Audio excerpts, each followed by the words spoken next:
Hello everyone and welcome to a second series of the Tepid Podcast. And tonight we've got Thursdays in Chester, 5 after 15. For anyone who thinks that's a bit ambiguous, it's 5 years since some of us stopped playing from number 15, the last number 15 team that played in the Chester League. It does not include the time we played from 15. It's 5 years since we left. Going through this episode with me tonight, I've got Nick Allen, Bridgewater captain. Hello, Nick. Hello. Hi, Nick. So, if I'm right as well, you just left playing at the Cottage B as well. So it's 5 years after Cottage B for you, isn't it? On the Thursday. Yeah, I think that's right. Yeah. So, yeah, you're not with us from the start of the 2017 season. So where are you playing from now? I was playing in the Georgian Dragon with Cliff. The Georgian Dragon, right, and that would be in the middle division, would it? Yeah. If I'm right in saying so, it was also 5 years since, well, it'd be 6 years, I think, since Cliff left the number 15.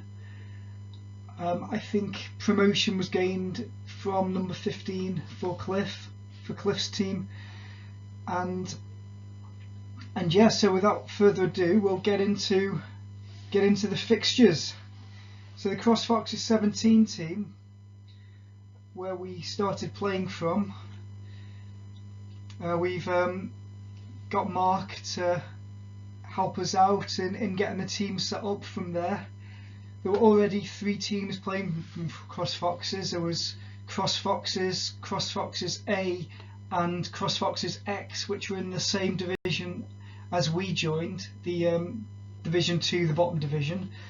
And you can see on the picture, you can see there's a room, and it's a downstairs room, and you've got 2 tables down there, and 95% of the time the two teams will be playing at home, and they'd be playing downstairs on neighbouring tables. So a good atmosphere loomed for the Cross Foxes 17. Some good catering being put on for us. So yeah, the team we had at number 16, we called it, the 2016 team from number 15, was then moved to the Foxes 17.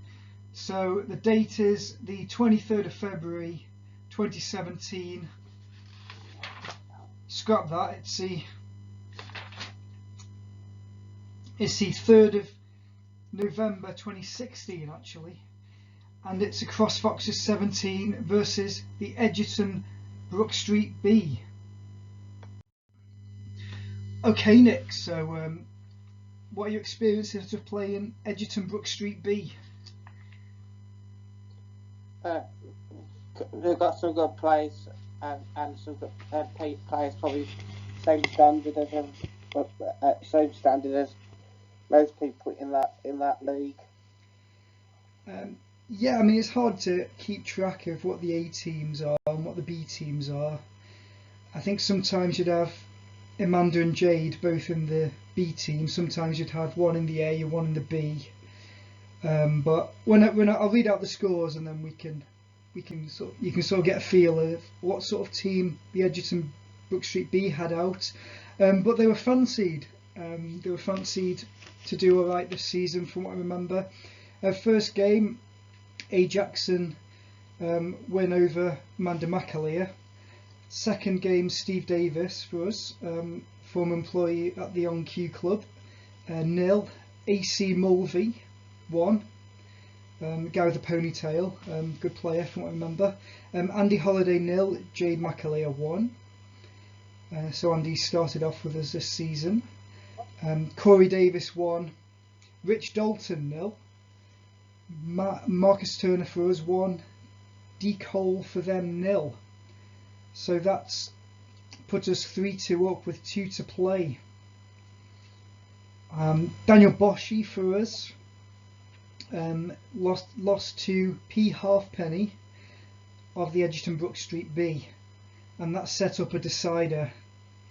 So going so far so good, would you say, Nick? Yeah. 3-3 in the first game. Considering the lowly position of number 16 the previous year. Okay, so the decider is Ron Wilson versus Nathan Dean. Which way do you fancy this one to go?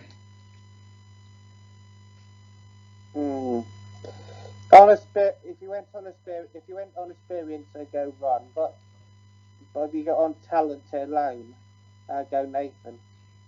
Yeah, Nathan, a strong player from what I remember. Nathan's won that, and the Edgerton Brook Street B have won 4-3.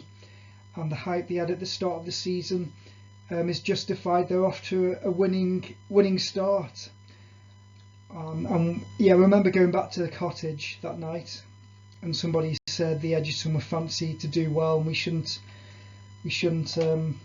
hold our heads down as a result of that one. So we move on. Next game, the Foxes 17 versus the Gardeners. Second home game on the spin, giving us a chance to get used to the new venue.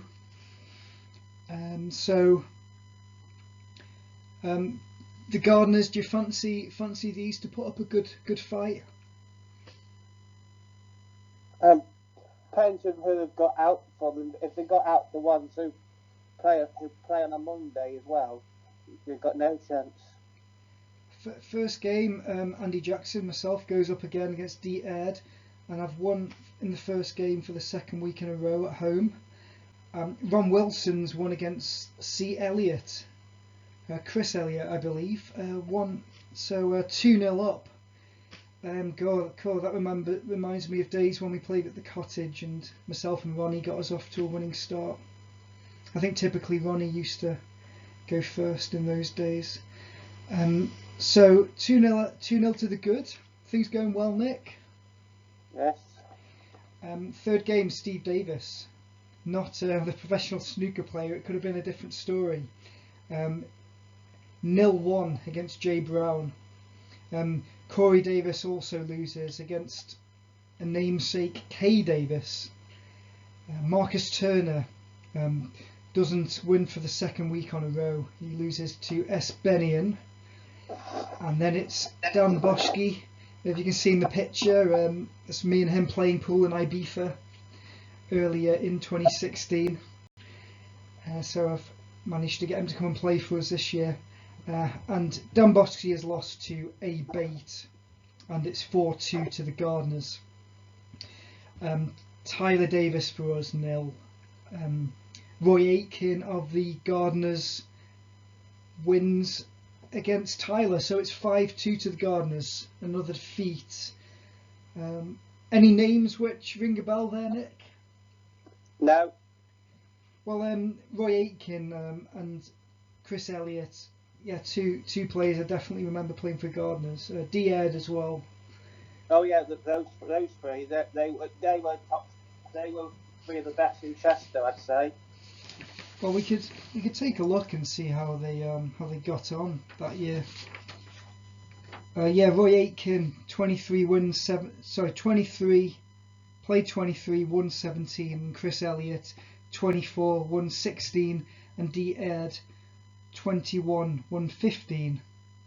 And then also winners, well, apart from D. Ed, Stu Benion played 23, won 13, and Jay Brown played 18, won 12. So yeah, some decent stats there for the Gardeners. Right, let's move.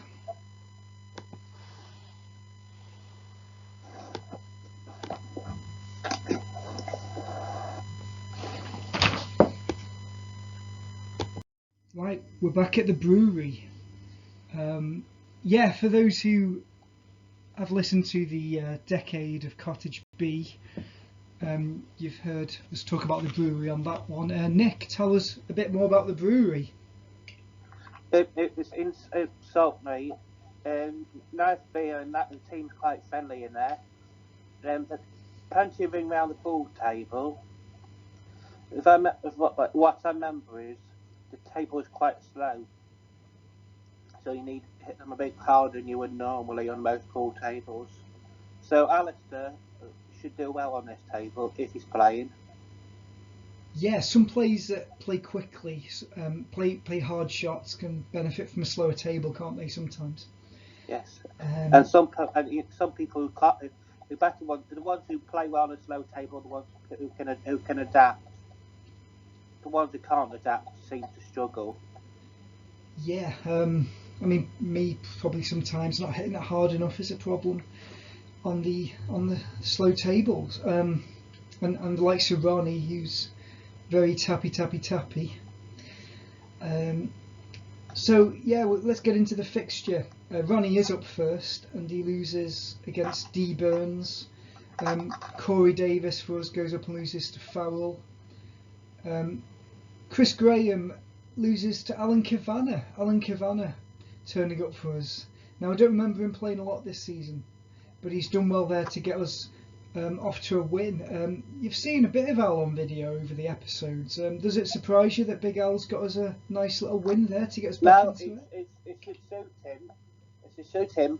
But I'm not surprised about the other two losing because they're not the best at adapting, are they? Brilliant. Well, we just talked about that. Yeah, exactly. We're probably hitting it too soft. Where Big Al's watched them play and realised what he needs to do to win. Yeah, sometimes it's an advantage not to go on first, and the pressure, no pressure on him at all. I think 2-0 down, with two people have already lost. Steve Davis has also lost. Howard Hughes, H Hughes at least. Right, I've played him and I've won for the third week on the trot. I remember this one. He had to pull out the stops to get a win here. Howard, a very competent player. Pretty sure he did well in the stats this year. Well, he was fourth in the stats for them. Played 23, won 11.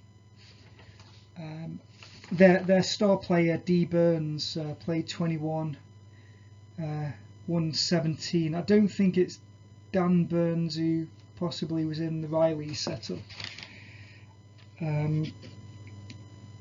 So that brings it back to 3-2. Marcus Turner for us hasn't won since the first day 2 weeks ago. He loses to Kay Gilmartin. And I remember this as well because our last guy is Ryan Primrose, accomplished Ellesmere Port player. Well, he was always very young when he played in the Ellesmere Port League when we were starting off around 2011. But he's come down with Corey, and he's lost the decider, but a stronger player than Marcus Turner. I think I probably regretted not putting him on in the 8th game. I think because if you look at the stats, Gilmartin and Harris, Gilmartin actually did better than Harris, but yeah, I think I looked at, because I used to take people's stats for the games back then, have it up on my phone. So I've probably seen that Gilmartin's lost his first couple of games and thought, right, well Marcus has got a good chance of beating him here. And our Harris, I'm pretty sure, was a woman who was probably just standing in. Yeah, that was the only game she played all season.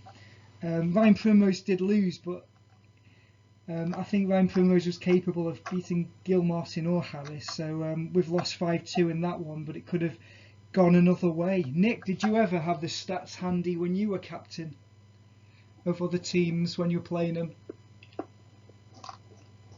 I didn't bother using. I didn't bother. I just if I knew who they would play, now I could match them to who I thought would be suitable. Yeah, I think you're saying you knew who the players were quite well. You didn't have to go and look at the stats to find out something about the opposition. More generally than not, you kind of knew who you were playing when you saw them sign on the card, I take it. Yeah. But yeah, every away game I used to, especially by this time, I used to have the stats handy. So 3 defeats on the spin. Anything more to say about Brewery, Nick?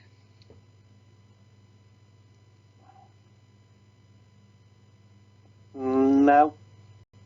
We'll move on. Right, Cross Foxes versus a Cherry Orchard. Now, this one rings bells. Not for the right reasons either. So I've gone on again and won. So I'm 4 for 4 against 8 Ashford. Ron Wilson's gone on second, but unlike a fortnight ago, he's lost to Jay Lucas. Right, here's a match: Corey Davis versus T Maddox. And I wasn't going to name any names here, but our game was refereed by Marcus T. No, that's too obvious. Let's say M Turner. And Marcus probably made a dodgy referee decision. And before you know it, Tim had Marcus by the there's a bit of a scuffle anyway, just handbags at 5 paces sort of thing. Tim won his game, as it were. Ricky Bill came on for us, first game he's played for us this season, and he's lost to Jay Salisbury. So it's 3-1, and we're looking a bit thin on the ground anyway. Do you fancy Steve Davis to come on for us and pull one back, Nick? No. No, not this Steve Davis. So he's lost to M Mitchell, and Marcus Turner comes on himself at the end and loses to D Tate. We've had to throw a game there because we're short. Again, this could be due to people not being available or whatever, or my transport problems were starting around this time and not having a car. So there you see Ronnie playing at the Foxes in the picture. So do you remember Cherry Orchard, Nick? Yes. They play at Riley's now, don't they, these lads? They're in the Prem, they're all good players. May I just point out, when the Cottage B played them, Andy, we lost 4-3 to them. So Cottage B did better than you lot did against these. Yeah, well, I imagine you had a full team out for one. But yeah, no, you're right. I mean, our team not firing on all cylinders. Big Al or Ryan Primrose didn't turn up from the following week. Ronnie's come up short. Corey's not on great form for us at the moment. So yeah, it's believable. Yeah, I bet we covered that when we did a decade of Cottage B. But I will say, anyone who's watched that I dispute that on the website a couple of the results were the wrong way round. I think I might have credited the Cottage B with 4-3 wins when there were 4-3 losses. But yeah, anyway, not to put any criticism on the Cottage B team. Some very good results for them when Nick was playing for them and even after Net left. We'll move on to. He's back. Big Al's a saviour. So we're playing away at Stanley's. Not to be confused, as Stanley's was where this Cherry Orchard team started off playing before they went to Cherry Orchard. But it's a different Stanley's team we're playing here. And Sophie Roper comes on and wins against Steve Davis in the first match. Steve Davis doing well in his staying power, if nothing else. He's not missed a game. So yeah, it's me and Big Al to come on next, and we both win. I secured the win against M Jones, and Al Cavana gets a very creditable win against P Connolly, former Edgerton B player, if I'm right, Edgerton Brook Street player I should say. So we're 2-1 up, but again we seem very thin on the ground. Caswell's gone up against Corey, and it's Ron Williams to go up against. Sorry, Ron Wilson against I Williams of them in the 5th game to put us 3-2 up, but we haven't got the players to finish it. Has that ever happened to you?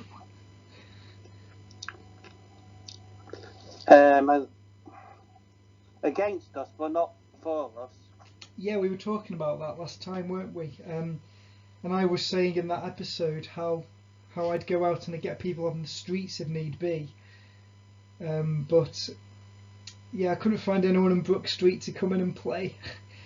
So yeah, disappointing to be winning the match and have to throw it away. That's 5 losses on a row. Right, let's move on. Unless you'd like to talk about any experiences at the Stanleys, Nick? Not really, no, not really, no. Decent enough table. We used to go in there and practice when we were playing at the Cottage B, a couple of us. I think possibly myself, Ricky Bill used to go in because the cottage table was quite busy. So when we were playing at the cottage, sometimes on a Monday we used to go in and practice at the Stanleys, where it was a free table. Not the best table, but decent enough to get warmed up in before the match.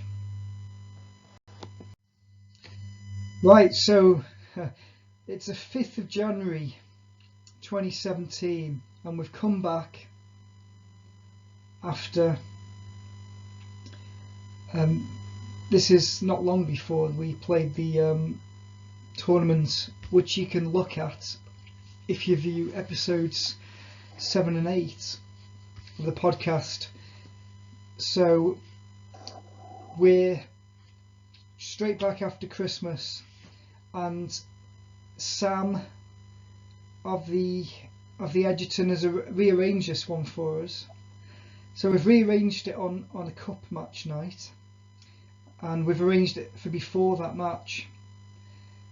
So I've got a big squad out today because we've got 2 games. Right, so my dad's come out. Incidentally, he's won 1-0 against Elliff. We've got Dave Davis, who started playing for us from this night. Here we go, Sam Sanford. Corey Davis has finally won one against Sam, and I've lost my first game, unfortunately, against Jay Whitley. Right, so it's 2-2, and we're looking for some food at this point, I think. Do you know what happened? No one's done any food. No one had done any food. Yeah. So we weren't sweating because we've got a cup match. We'll have some food there, surely, won't we? Next match, Amy Spry versus Ron Wilson. Who do you fancy for that one? Amy. Not who do you fancy the most, who do you fancy to win it? Yeah, Amy's won that one. And so it's 3-2 to the Edgerton Sorghel. Steve Davis for us, can you see him pulling it off? Corey's just pulled one off. Can his father-in-law, brother-in-law, pull one off as well? Never know. No, he doesn't. So we're 4-2 down, and the last game is Marcus Turner, but it's all over by then anyway. I know you get an extra point, don't you? You get 2 for a win in the Chester Thursday League, and a point for every single frame you win.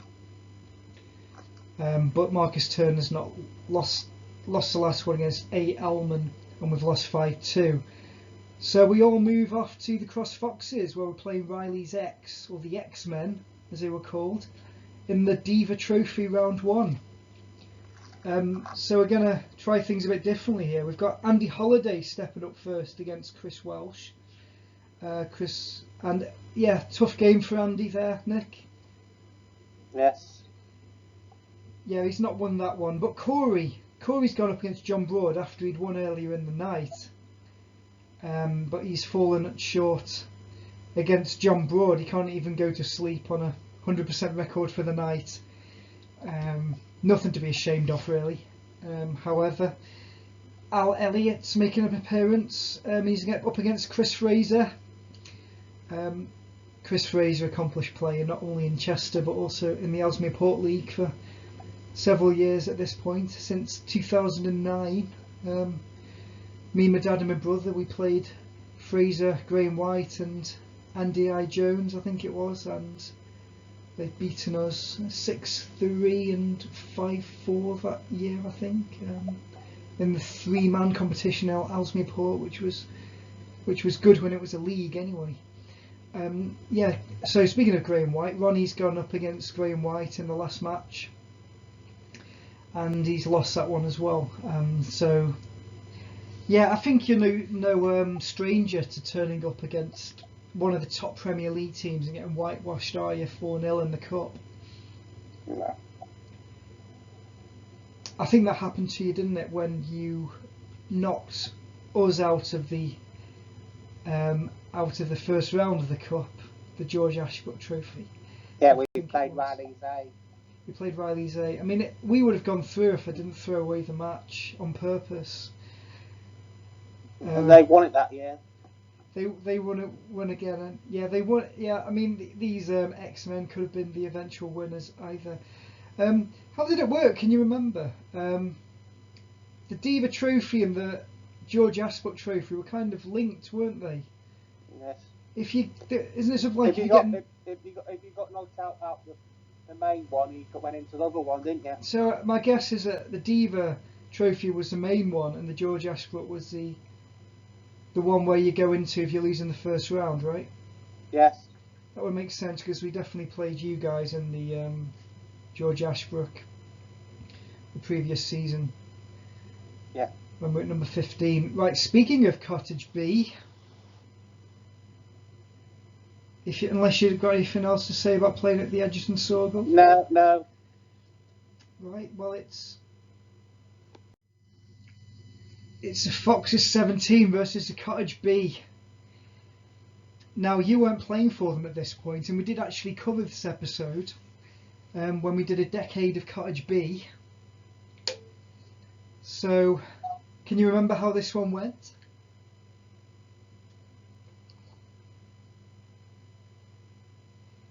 Well, it was a case of Jeff coming on for us. Jeff was playing his first game against Jason O'Brien. Marcus Turner losing against Andrew Pinches. Steve Davis has got a win on the board finally. You can see him on the picture. He's 1-0. I'll point out as well, all the pictures will be true to the footage tonight, whereas in Cottage B a decade of, there were less images than we were looking at when we recorded it, in case you're confused by that when you previously listened to the episode or when you listen to it or watch it in the future. So there we go. Steve Davis has put 2-1 up, and Corey Davis is playing John Gilley, and he's got a win for the second week running. Tyler Davis has come back. He's lost against P. Chester, and it's heating up a bit now. It's 3-2 to the Foxes 17. Alistair Elliott's playing A. O'Brien, and A. O'Brien has won this one. Yeah, A. O'Brien, Jason's dad, a good player, right, Nick? Yes. So no surprise he's beaten Alistair there, I imagine. No. Do you remember anything about P. Chester? Are you Jason's dad? No, P. A very suiting name to this league, P. Chester. No. He's won the previous one. T. Green. No. These players have probably joined since you left. So. Probably. Yeah. Were you saying anything more about O'Brien? When I was there, I tended to put him and Jason the first two. Yeah, Jason's come up short in the first game, but he did go on first. Jeff's won that one. Yeah, well, his dad normally went on first when I was picking the team, and Jason would have gone second because he normally wanted to go early. So who would have been picking the team this season? Emma, probably. I mean, she's not playing herself, but I remember her being quite handy. Yeah, she still picks the team now, as far as I know. Even if she doesn't play. Yeah. Yeah. Well, so it goes down to a decider, doesn't it? We know that. We know Tommy Weaver's in the decider. only one Tommy Weaver, and he's playing against Dave Davis for us. So could Dave Davis be the third out of 4 Davises to win? And you probably can remember what happened, can you? From the last episode. Tommy lost. Yeah, Tommy lost. Dave Davis has won. Yeah, quite a decent player, Dave Davis. Well, we'll go on to next week. But yeah, no, we'll take this time to talk about what you were doing then at the moment. So you're playing for the Georgian Dragon. How's that? How are you finding that? I didn't get many games, so I was sitting there most weeks. I mean, what I can I probably got asked. Chris Cotton asked me to join their team, and he asked Mike to join their team because they were desperate for players because they were short. They weren't short at all when we got there. Yeah, I imagine Cliff might have found a couple of players from somewhere. Yeah. So yeah, well, Mike, I remember you might see Mike come over to us as well. Let's have a look at the actual amount of games that you did play for the Georgian Dragon. So you played 5 games for them, Nick, and you've won 2 of them.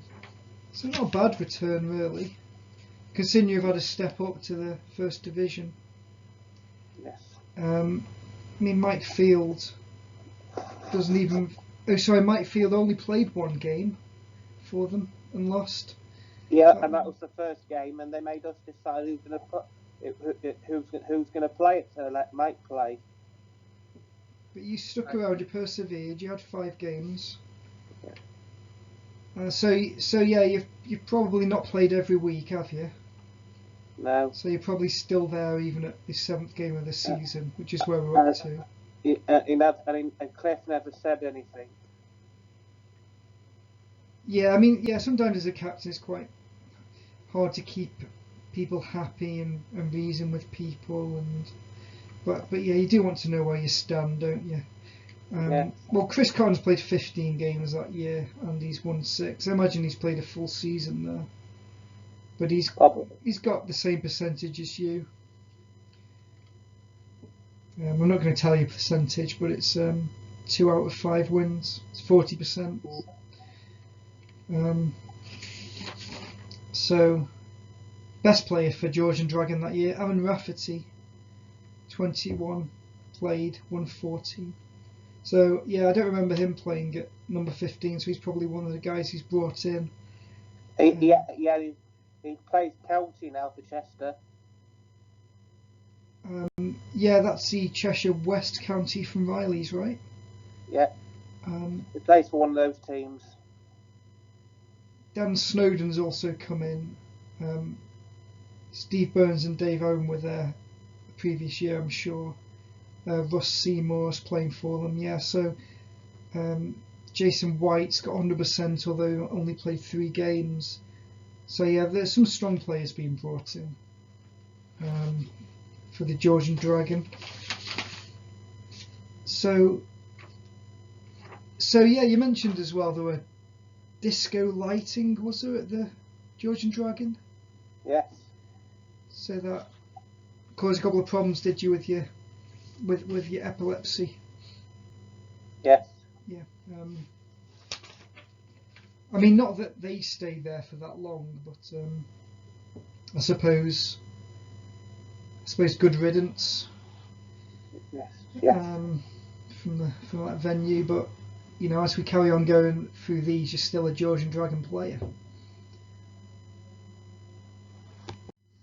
I felt like I had to give it time. I thought I can't just go after a few games. Yeah, I mean, you've probably been there about.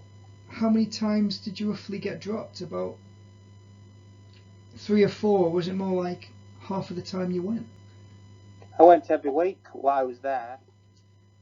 Yeah, well, we'll see.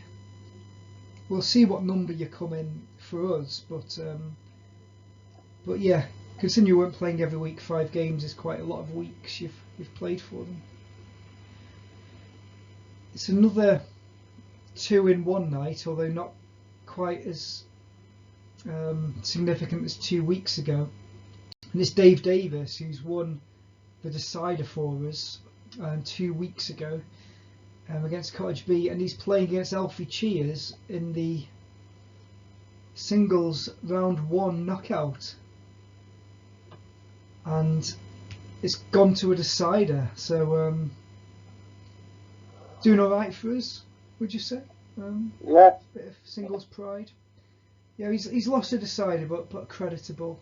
And we're off to the Carlton B. I think Corey probably.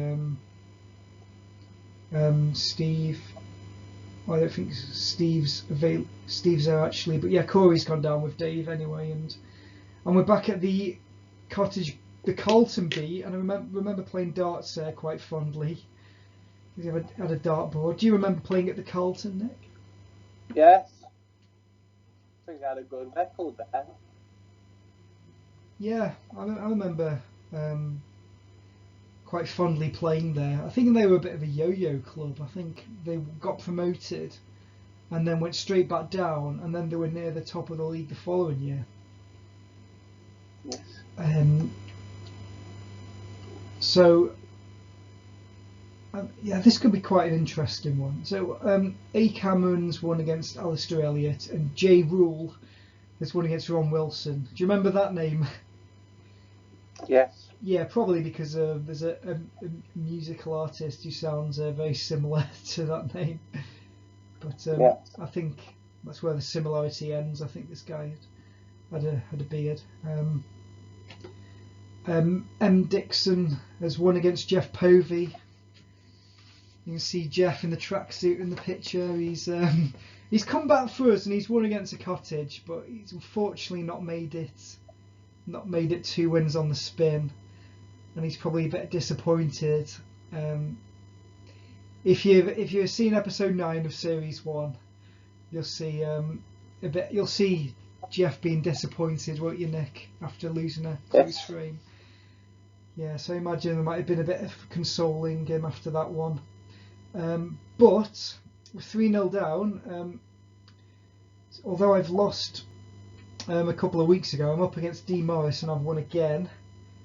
And then Carl Rainford is up against Dave Davis, and he's well warmed up, Dave Davis, because he's played in the singles and just come short. He's probably a bit frustrated as well after just losing.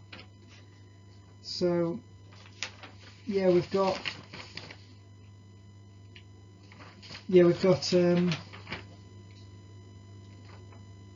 Carl Rainford being the number 1 player for Carlton B that year as well. Played 23, won 17.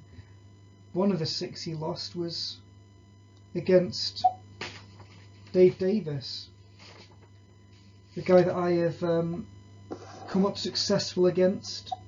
D. Morris only lost 3. He's won 19 and lost 4. He's played 19 and won 15.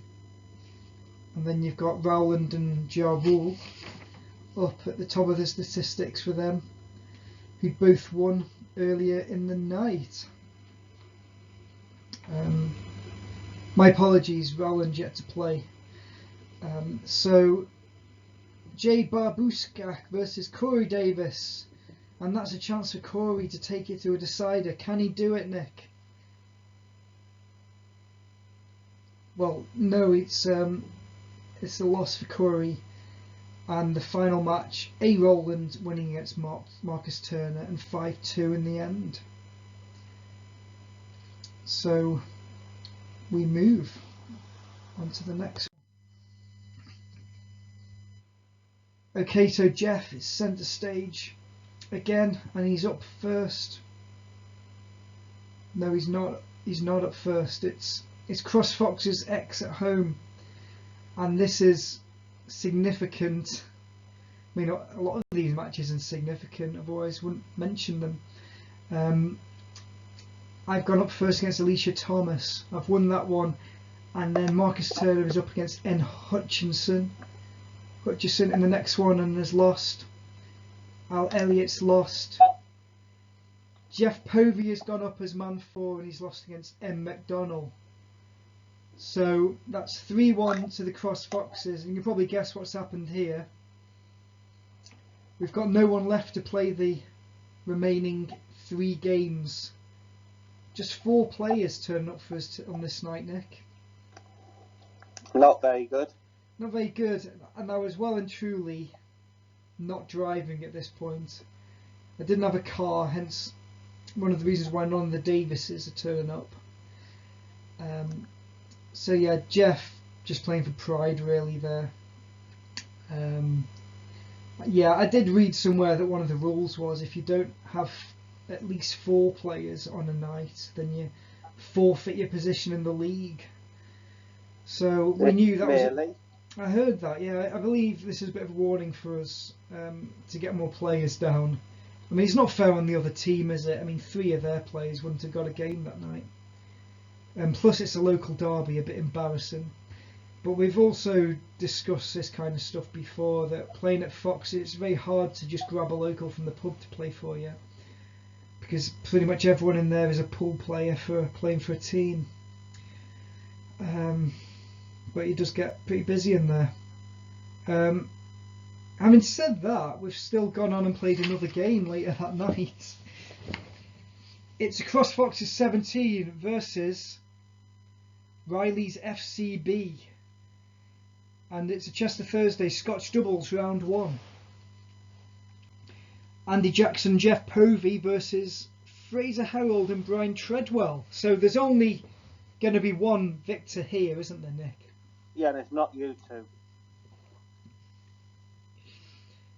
Are you going to hazard a guess on the score in this one? 4-0 to the Rileys. Well, they didn't need 4, they only needed 3. 3-0 then. I remember we had our chances. I think particularly in at least 2 of the 3 we had. We got close to the end, but bottled it. So yeah, Jeff has. Well, I got a win over Alicia in the Cross Foxes X match, but Jeff's 0 and 4 losses for that night. So, but you'll be glad to know he does turn up the following week. Not just in one way either, I'll say. Right, so yeah, I'll explain the picture in a minute. You might say this night is the mirror opposite to where we played Edgerton Sorghel and X-Men in one night. Yeah, I didn't mention it, did I? But people were disappointed because Foxes didn't put any food on that night for a cup match, so we were quite hungry by the end of it. We played 2 matches and not got catered in either of them. What would you remember our etiquette for putting food on in cup matches, Nick? I think they prefer you to do it on a Thursday. They would like you to do it. Yeah, league matches. That's on a Thursday the cup, but on a Monday in the cup on a Monday you don't have to.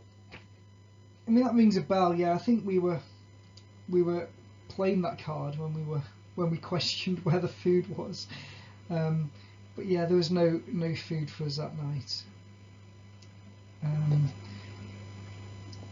But this night here. I suppose it depends on the landlord, doesn't it? Yeah, that's very true. Yeah, I certainly remember 15s putting food on a Thursday, and the cottage always do. Yeah, I can believe that. But yeah, no shortage of food on this evening. Right, we're playing away at the Wheatsheaf, and it's the George Ashbrook Trophy round 1.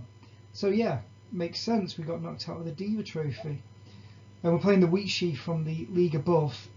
So Jeff is dying for a win at this point, and he's lost to Ellis. I've gone on. I'm on a good record at the moment. I've beaten A. Harding, and Corey Davis is up against Jay Sullivan, and he's won that one for us. So certainly not getting 4-0'd on this night. Ron Wilson's up next. against M Mason, and M Mason, certainly quite a memorable player. It started off at Edgerton Sorghel, I think. Possibly played the high field as well on occasion. Does that make sense to you, Nick? Do you remember him? I'm trying to think. I think so, yes. I'm not 100% sure. By this time the food will be coming out. It's 2-2. Wheatsheaf, Nick. Did you play there?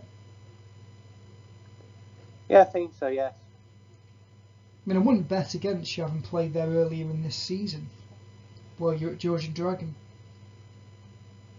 Probably, yes.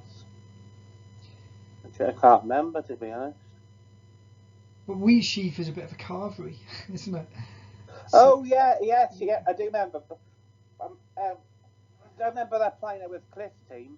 I remember playing there with the Cottage Bay, and they did there was roast dinner, and I had loads of it because it was my tea that night. I was starving. Well, that would have been a cup match, wouldn't it? If you were playing Wheatsheaf. That was a league game. I don't ever remember Wheatsheaf playing in the second division. They were League Two then. Were they? Oh right. Yes. Yeah. That might have been the Thursday league I didn't play in then, my team.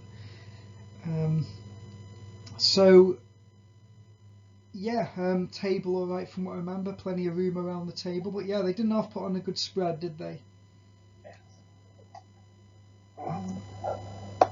And this was a cup game as well. So Wheatsheaf put on the food for us, and so 2-2. J Mason is going on against M Turner, and Marcus for us. J Mason's won. So it's over by then, right? No, it's not. It's 3-2, and Mike Jackson's gone on my dad against the accomplished Kay Astle. Do you remember him? Yeah, I think he's a very good player. Yeah, good players. I mean, these are and people that tend to be quite memorable. Good players that turn up most of the time. I mean, he didn't have a great season. Played 21-7 this year. Mark Mason's played 21-10. But then against a league up from what we were.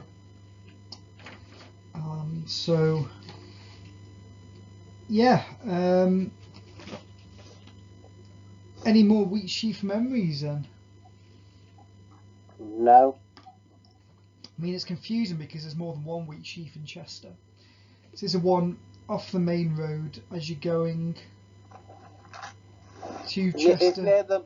It's for people who live in Chester, or that it's next to the main offices of King Cabs. Well, there you go. Anyone who's looking to get back from there, you've got no issues. You'll be able to get a taxi, no problem. We did a Back to the Future film night at Alistair's, and Alistair's put on a good spread for us. As you can tell, I'm holding about 4 dips in my hand. Alistair loved the dips. So what was happening was I was half expecting, because it was a cup game, after what happened at Fox's, I was half expecting for the Wheatsheaf not to put food on. So it was famine that night. We were completely stuffed. We had a few beers, I think, or a couple of beers. I'm making you feel hungry, Nick. I bet, yes. We watched Back to the Future, and it was I think we played a bit of Back to the Future Monopoly as well while that was going on, and we did a proper Back to the Future night the following year when we went to the outdoor cinema in Tatton Hall. I think we invited you to that, Nick. Sod you for not turning up. Only joking. I didn't know nothing about it. You sure you invited me? I think I did. But you probably couldn't make it, in all fairness. But I went there with Marcus, Ronnie's grandson Dan, and Alistair. If you've got me on Facebook, check out the photos. It was a good night. Apart from me dropping a bottle of vodka on the street, having to replace it. It was apple vodka, and it wasn't Dan's favourite. But yeah. Anything sociable, exciting to talk about, since we've not been able to do any of that for so long. What's that? What's that, Andy? No idea what it is. What's that for this time?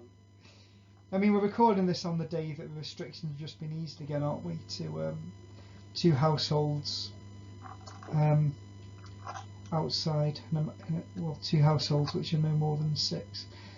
Yes. And sports are continuing. Yeah, I've been on the bowling green today. Oh wow! I mean, yeah, a few pool players play bowls, like Ronnie and stuff. Yeah. That's super. Obviously, you've no pool table outside, have you? So no pools going on. Yeah, I'm not a tennis player or a golfer, so not much use to me. Let's carry on.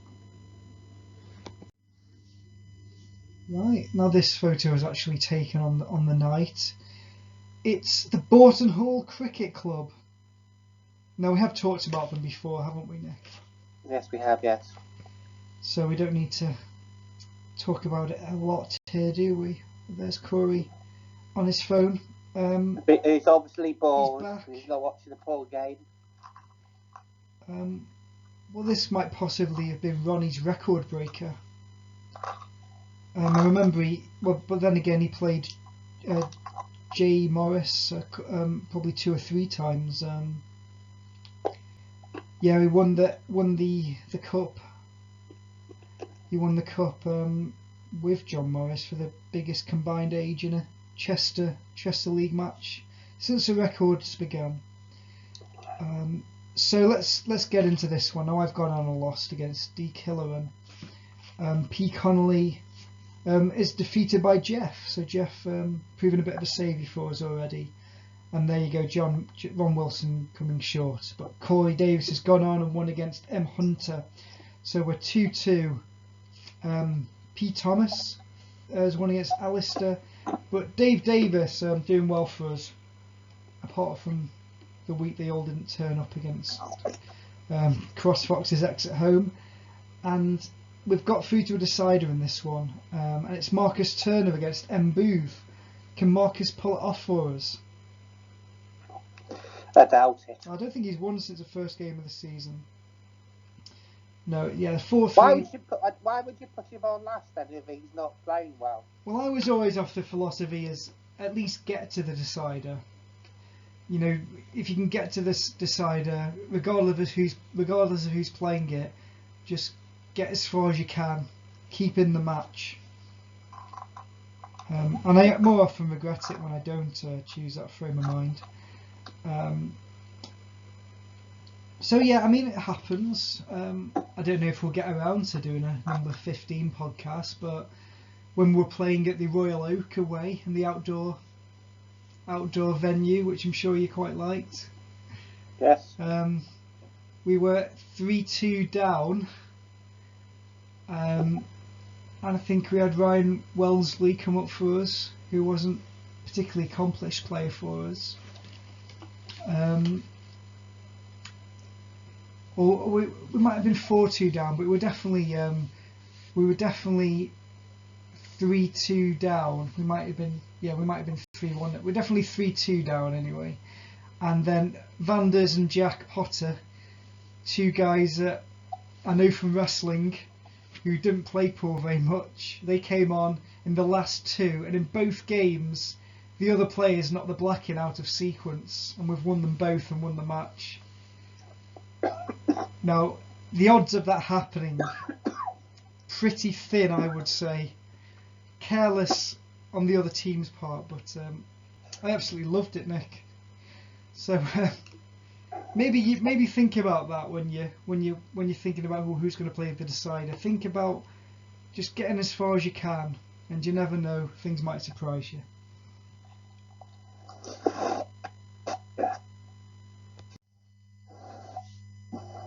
Right, who have we got in the picture here, Nick? It's Andy Holliday. Check out episode 3 to see Andy Holliday on the podcast with us. So it's CrossFoxes 17 versus the Royal Oak, and we've just been talking about Royal Oak. But we're playing them at home at the moment. And my form's dipped. I've lost to C. Robertson in the first one. Alice has lost to Jay Hart. Mike Field lost to Sean Littlehills. Yeah, Mike Field also coming over. And then Andy Holliday's lost to T. Price. So there you go, Nick. Mike Field has officially arrived at CrossFoxes 17. Right. And Dan Platt has also turned up for the first time, Ronnie's grandson. He's lost against P. Youngman. So we're 5 down with 2 to play. So yeah, good time for Ronnie, I think, to get some pride on the board, and he's won against S. Walsh. Marcus Turner going on man 9 and winning against A. Edwards. Okay, so we've lost that one 5-2.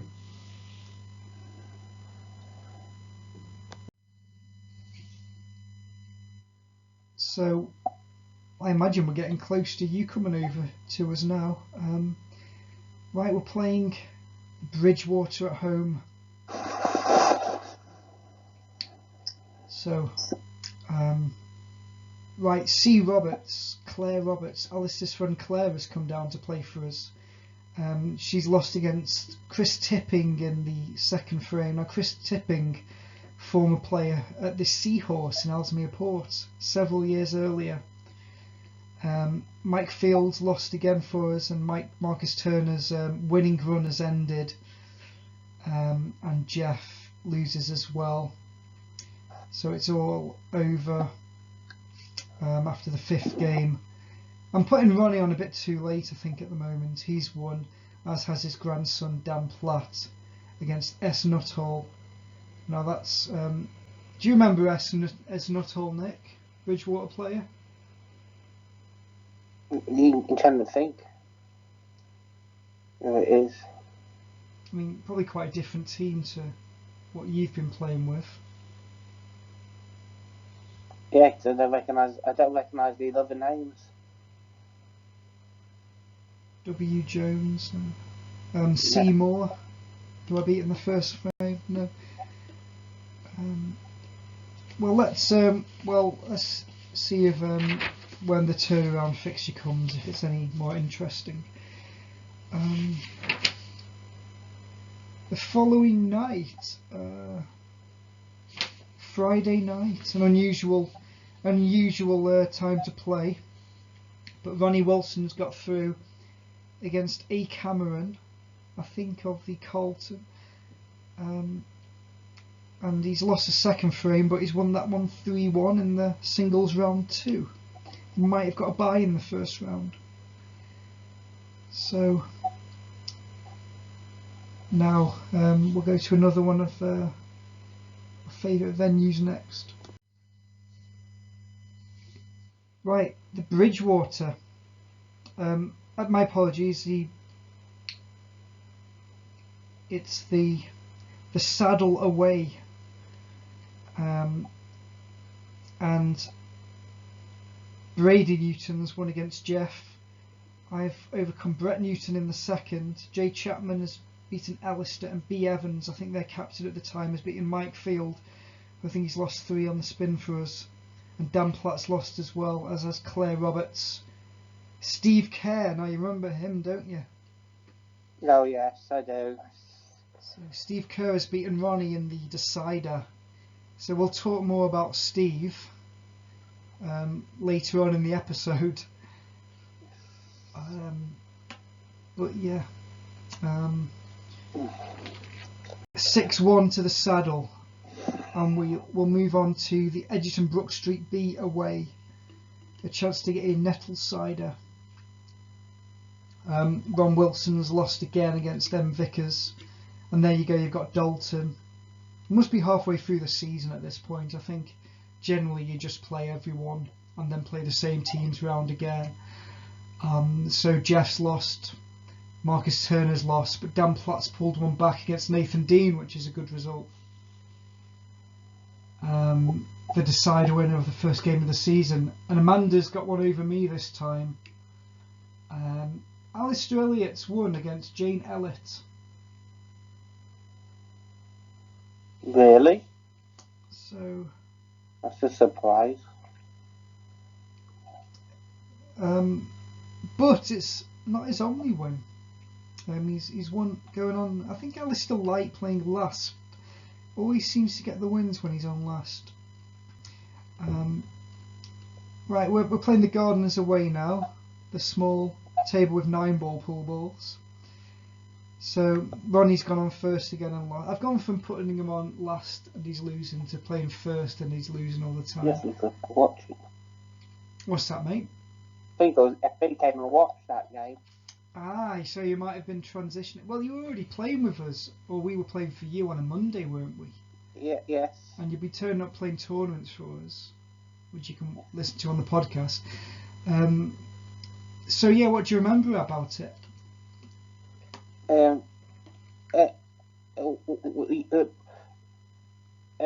You were short, weren't you? And you got hammered. So you and their captain didn't have a game because you were man short. So after the match finished, I went on and gave him a game. Did you win? I think you did, yes. So yeah, we could possibly credit that as a 4-3 loss. Yeah, you're absolutely right. So yeah, once I played Richardson, Jeff's lost to Penny with 3-1 down. Mike Field's gone against Holbrook. Was Mike telling you he wasn't playing well at that point, or was he was just not getting the results? Did you see Mike's game? Do you remember? He wasn't getting the results on a Thursday, but he was getting them on a Monday. Ah, yeah, I see. Sometimes the way, isn't it? I think sometimes when you're trying to preserve a good record in one competition, you're not too bothered in the other competitions as much, are you? That might have been it. Yes. So, yeah, I mean, you say it was a surprise that Alistair won, but he's played Chris Elliott and he's won this one as well. Yeah, but didn't Chris put the black and the white? It could have been the case. Nonetheless, Alistair's got 2 out of his 3 wins this season, and we've already mentioned his previous one. Yes. Sorry, the one he gets later in the year in another episode. So, yeah, that's a 5-2 loss at Gardeners. Right. Well, before we get to this next one, we're playing at home to the Brewery. It's not good. Now this is odd. We've got someone called D Galway playing for us first, and he's won. But I don't remember him. He might have been the odd person we grabbed from the pub to play. I've lost against W Boyd. Jeff's lost against C Graham. Ron Wilson's lost against D Burns, their star player. Dan Platt's lost against the famous H Hughes. Alistair Elliott's lost this time against Gil Martin, and Marcus Turner lost against S Jones. At least we played all 7 this time. So did you come down for that one as well? Not the Brewery, no.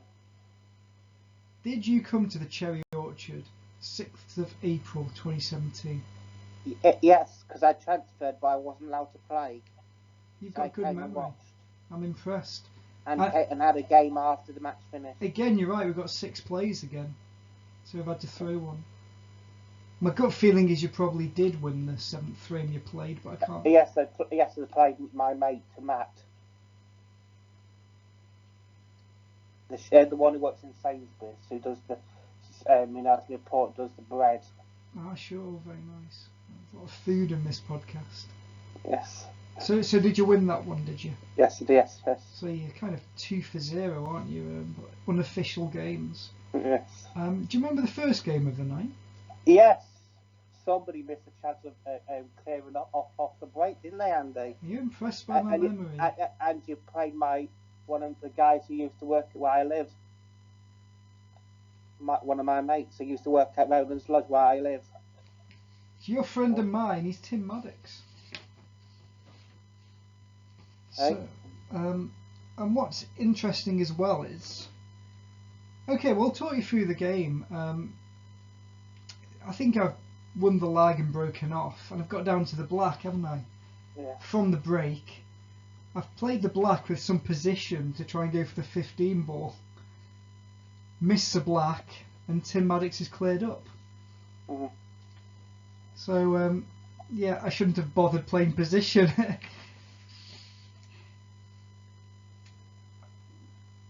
Like I say, it's you just have to do one thing at a time, one frame at a time, and one ball at a time. I should have just made sure of it.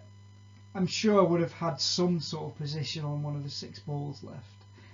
Yes. And winning the frame is most important anyway, especially since we didn't win a frame all night until your unofficial win.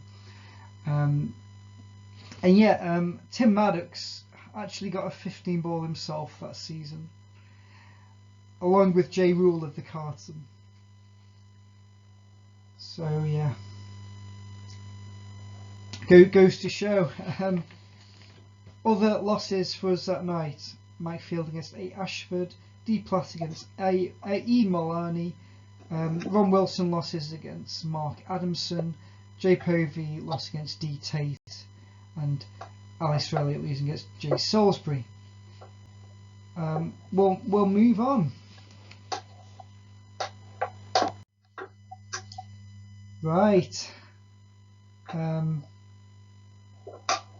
So before we get to Nick's actual debut, we've got the Stanleys at home, and I've won against Chris Caswell in the first one. Jeff loses against P. Connolly, Ron Wilson against M. Jones, Dan Platt against D. Steaton, and Alistair Elliott loses against I. Williams. Where were you? We've had 5 plays that night. What was your excuse, Nicholas Allen? I think you've thought, right, well, I'm turning up and I'm not eligible to play. I'm not going to bother the following week until the transfer goes through. I bet that's what you're thinking. And we're into match 16 now, so I'm guessing Nick's probably not turned up for the Georgian Dragons, so you've probably played about half of your matches. There, you've played 5 games and you've probably been dropped for 5. There we go. So you've not turned up for the Stanley's home match, and the next match is the Edgerton Sorghel at home, Nick. Yes, which was your debut. Yes. Tell us about this one.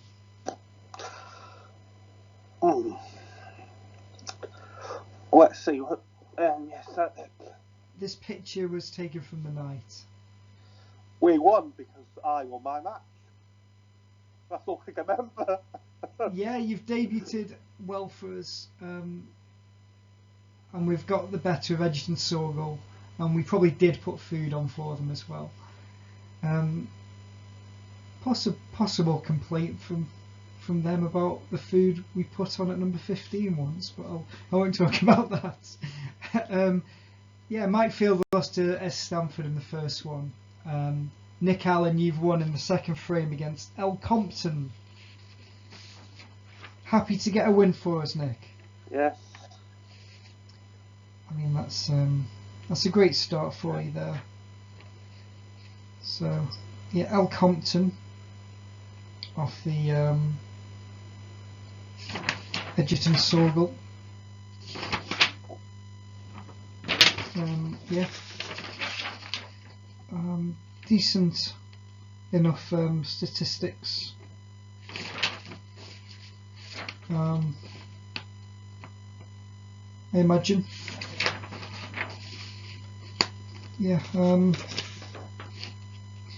Yeah, 2 Edgertons for anyone that's confused. The Edgerton Brook Street and the Edgerton Sorgall. But those aren't the only pubs called Edgerton Chester, are they? I'm sure I've seen another couple. Yeah, there's loads of them. Quite a popular name. Yeah, Compton played 16 and won 2, so a nice nice win for you to get on the board there. We've got a couple of friends playing for us for that team. Matt Letsom and Amy Sprayer. Incidentally, they were the top 2 performing players for their team that season. 17 out of 21 for Matt and 11 out of 24 for Amy. Josh Taylor Pogue, 9 wins out of 14. Leo Lith, 9 out of 21. I'll say Jamie Whitley, 8 out of 11. Jamie Whitley, former Highfield player, who we would have played with when we were playing for Cottage B. Good personality, always used to call me Joey Barton. So yeah, you've made it 1-1 for us. Nicely done as well. And the next match was me, and I've won against A. Ullman. Dan Platt's won against Arnacy. Matt Letsom's beat Jeff Povey, and Amy's beaten Ronnie Wilson. But at that point, Edgerton didn't have any players, so it happens. So we get given the last game. Marcus Turner's beaten Alistair Elliott in a practice. So yeah, good win, and you can see the tradition was born where we used to hold up a ball in the sky when we would and have a photo taken. There was a reason, it's so we can show them on these podcasts. So yeah, I think we all had a red ball that night. So yeah, so you've probably played in 5 of your 10 games for George and Dragon. Do you think you're happy to have made the transfer over, Nick? Yes. Long may it continue. It's just 2 wins on the bounce. Yeah, 2 wins on the bounce. And we've covered this one in a previous episode. It's a Cottage B versus Cross Foxes 17. What happened? This was a last match mentioned in the decade of Cottage B teams. Oh, I played John, didn't I? And I won. You're absolutely right. I won the decider 4-3. If you want us to talk about the scores in this one, you can go back and listen to the episode. And when you get to the end of it, when you get to the end of 2 hours and 48 minutes, you'll see the full scorecard listing. But yeah, Jeff getting a win in that one as well. You can see him very happy with Claire Roberts and Alice Elliott, who unfortunately were not successful on that night, but Mike Fields got a win. And it's not only a win, but it's a win to start a good run for Mike Field. And it starts off with the Carlton B at home. I've lost to one of their main man, Kay Rainford, in the first one, but Mike Fields got a win over 15-baller Joe Rule, so he's well and truly in his stride now. Ronnie's lost against Roland. You've lost against D Morris, Nick. Yeah, I think he was top of the merit. Yeah, Morris was up there, as I mentioned earlier in the podcast. And Jeff Povey's lost to A. Cameron, who Ron Wilson beat in the singles knockout. Dan Platt wins against Jay Babuska, and Marcus Turner loses against Dem Dixon. So yeah, just Mike's good run continuing is all that's to mention about this one. But things get better. It's a CrossFox's X versus CrossFox's 17. Eddie Scriven goes on first. Good friend of ours, Eddie. Mike Field has got another win, but Jeff Povey against Holohan loses. Dan Platt wins against Jay Houlihan. Could that have been somebody's dad? Was it a father and dad team, was it? A and J Houlihan? I think so, yeah. Al and J Houlihan, yeah, I think I remember. Yeah, friendly guys. I mean, very, very friendly team here. Nick Allen, you've gone on against M. Prizeman and won 1-0. Can you remember that one? I'm trying to remember who's M. Price. M. Prizeman, yeah. Well, you're the one with a prize after you won that frame, aren't you? Yes. Yeah, good win for you. Levels it at 2-2. So, yeah, M. Prizeman, in terms of statistics, M.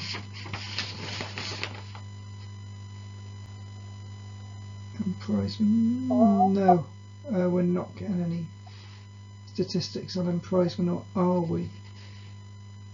No, we're not getting statistics on M. Prizeman. But the point is, we're 2-2, and we've got Alistair Elliott coming up against Ian Hutchinson. We've lost that one.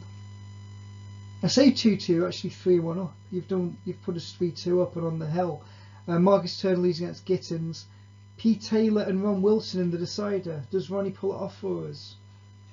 I would hope so. Yeah, we've won that one 4-3 after the embarrassment of losing 4-1 at home with 4-0 at home with 4 players. We've won that one. So, yeah, you can see there. We're very, very happy to have won that one. And we probably did put the balls up in the air, but I'm not sure we've got a picture of that one. We've got a match now, and it's Borton Hall Cricket Club at home, and Mike Field. He's liking playing first, or at least in the first 2. And his great run continues. That's 4 on the spin for Mike now.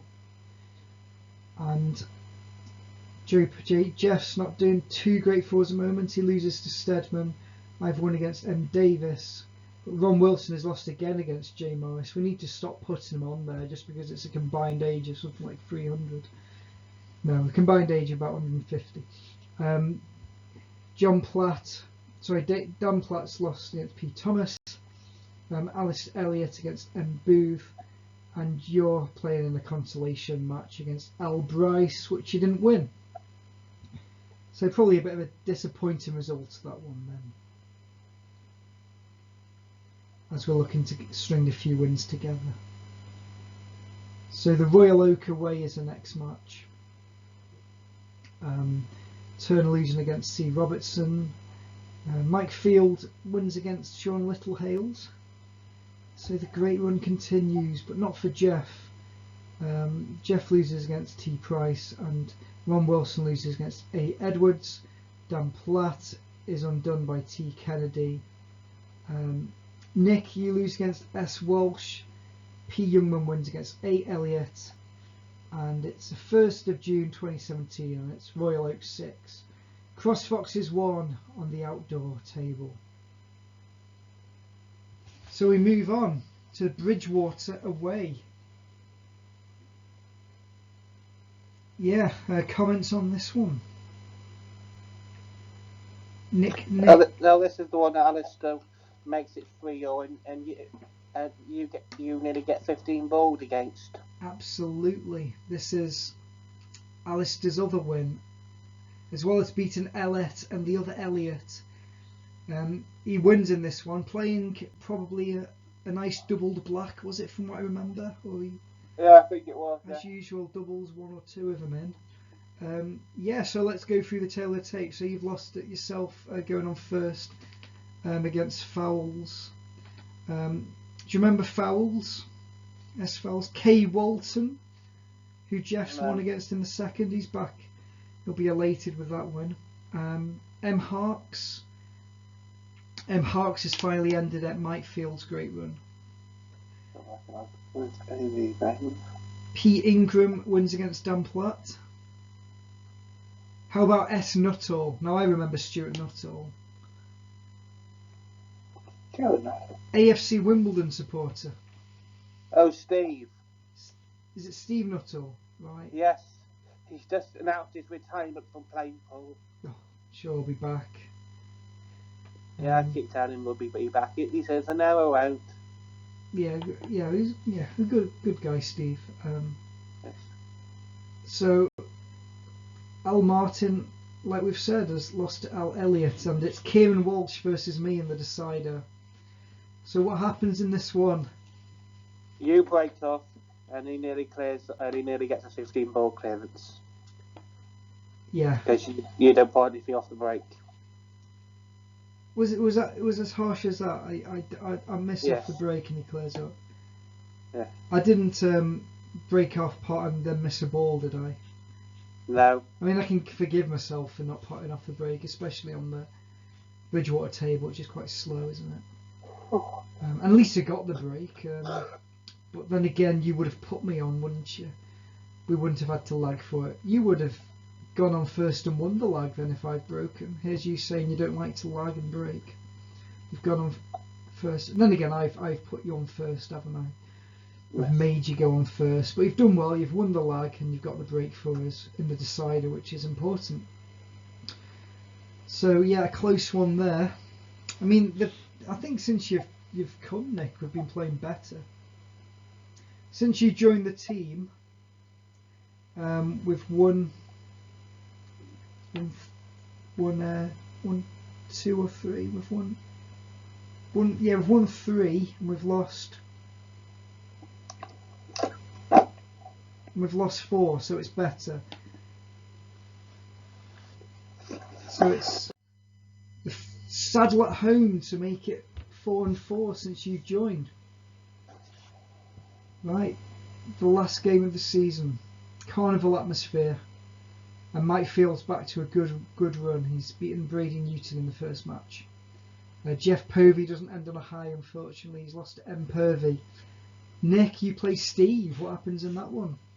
I win just. Very good, yeah, but I bet you're looking at Steve and thinking, right, well, you wouldn't mind having him on your team in the future, would you? Yeah, and he does join, but we'll talk about that at a later stage. Well, we'll see as we continue this episode. Ron Wilson wins against A. Marsh, so things are looking all right. We're 3-1 up. Marcus Turner lost against Brett Newton. Alistair Elliott lost against Jay Chapman. So what's the decider? Last game of the year. It's A. Jackson against Ben Evans, their captain. So how does this go? We win. We win, as you can see us holding the balls up in the picture. Yeah, good way to end. So yeah, thoughts on that season, Nick? Well, you might have done better if me and Mike had gone straight to you. I think you might have even had a chance of going up. Well, Mike was with us for longer, but he only actually started playing towards the end, didn't he? Got on that great run. He was about as useful as an ornament before that. Maybe. Yeah, but let's say you had Big Al, yourself, me and Mike, Ronnie's grandson, Jeff. That's 7 good players. No one's going to want to play them, are they? So there's inconsistency in terms of people turning up. Yes, if you had a regular 7 turning up, you might have done better.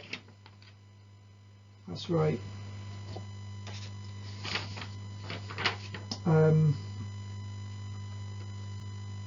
Well, we'll go through the statistics, shall we?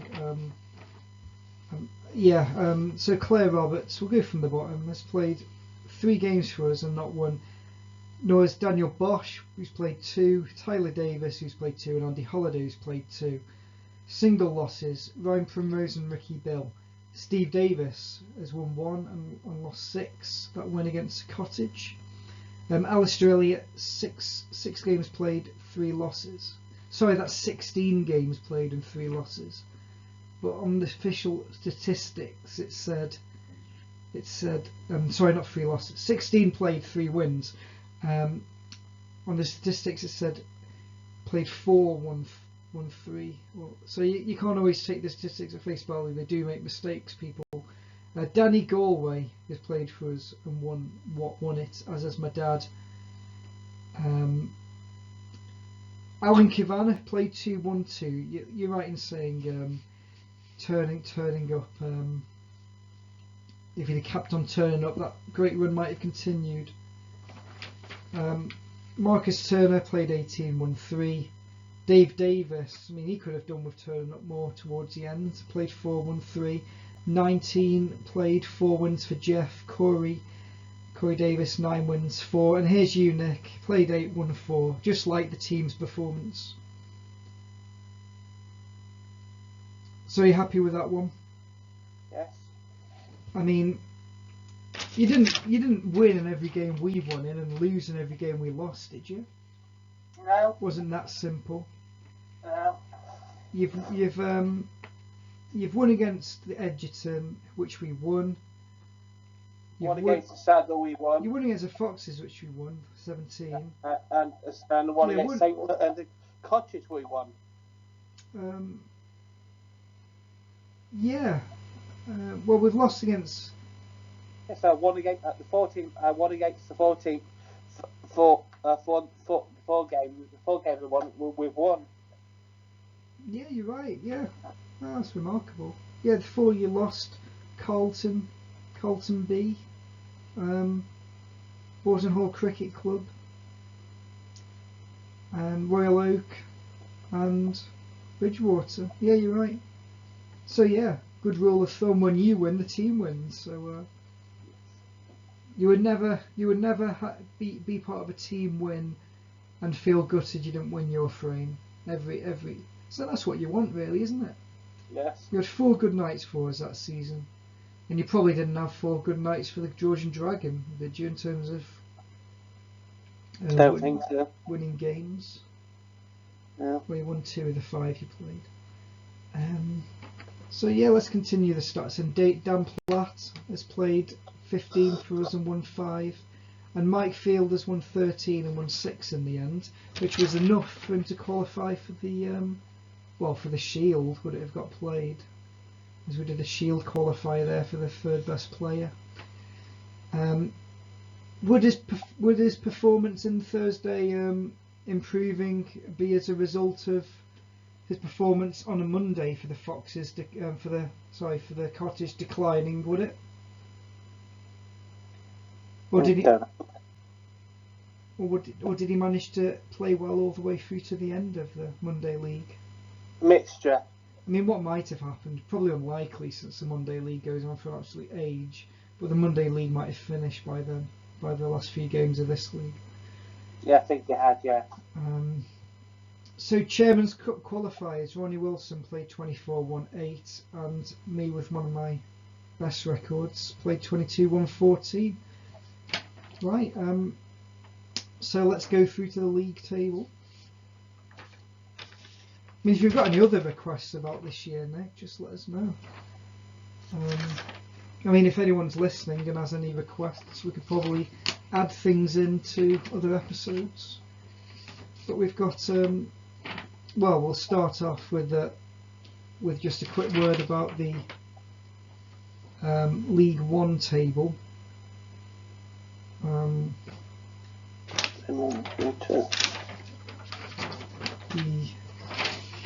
No, we won't, because we haven't got it. But we'll talk about the top of League One anyway. Edgerton Brook Street A won it. Georgian Dragon was second. Played 22, won 14 games. So that's a promotion, isn't it, Nick? Yeah. Yes, they got given a cup at the end of the season. So you can't really complain about not getting a look in too much in that team. I mean, you could have stayed on for a trophy, but then again, you came I over. got given a trophy anyway. Still got the trophy anyway. Yeah, well, you can't complain at that. Yeah, third was Cross Foxes A, fourth United Servitors, fifth Centurion, sixth Salting Tavern A, seven Cross Foxes, just Cross Foxes, eight Talbot.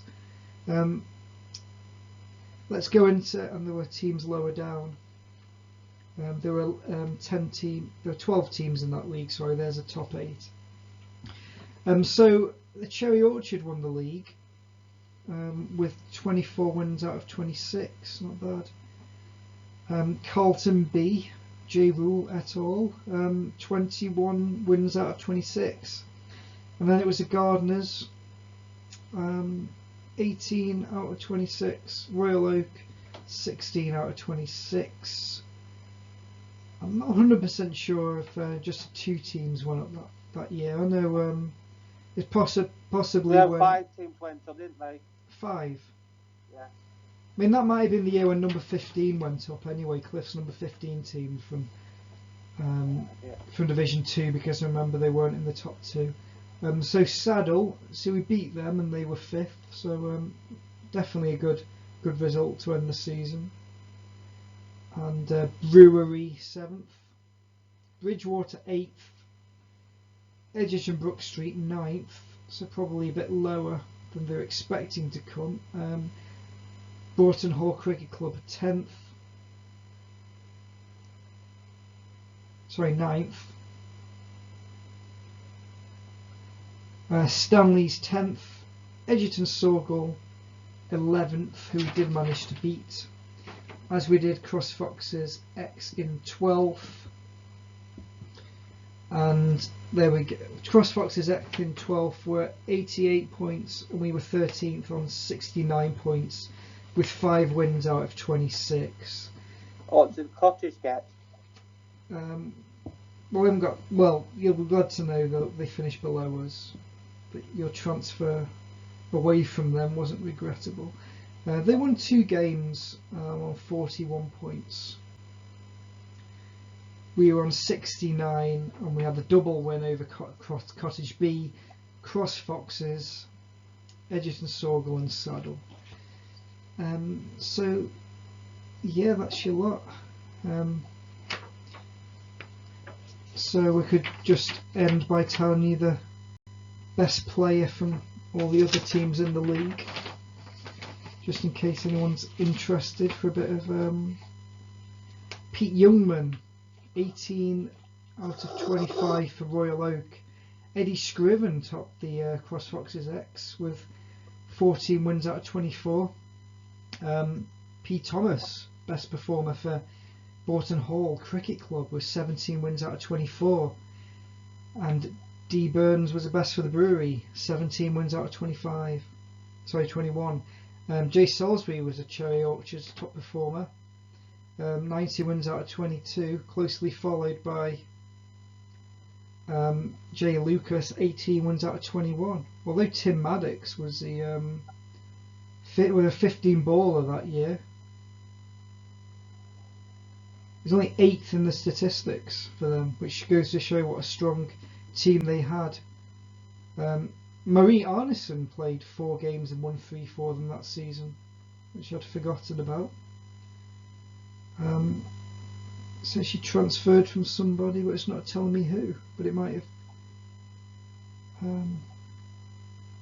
Did she go and play in the, for Riley's team before that, or something? I don't know.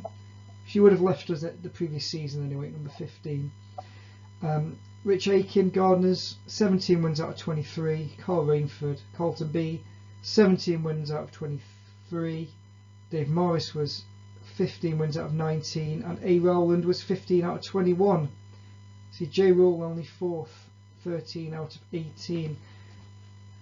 Seems like the 15 ballers have compromised their position for finishing in the Chairman's Cup qualification positions. So P. Collinley was the best player for Stanley's, 13 wins and 25 played. Brett Newton, 19 out of 25 for the Saddle. Nathan Dean, 16 out of 26 for Edgerton Brook Street B, A Mulvey 15 out of 23, Amanda McAleer 14 out of 26, and 13 out of 25 for Rich Dalton, 12 out of 25 for Jade McAleer. Chairman's Cup, can you remember it that year? You wouldn't have gone, would you, for the first time in a while, because you'd normally qualify for the Cottage B. Yes. Don't know. I can't remember who won it that year. I'm wondering if I played Neil Harris. I imagine if I played Steve Nuttall of the Bridgewater, probably in the first round, and having won that, I think I played Neil Harris. Made a couple of nice shots but lost. My gut feeling would be Jordan Parkinson won it, but I can't say for sure. So we've got nothing more to say. We'll move into the following season.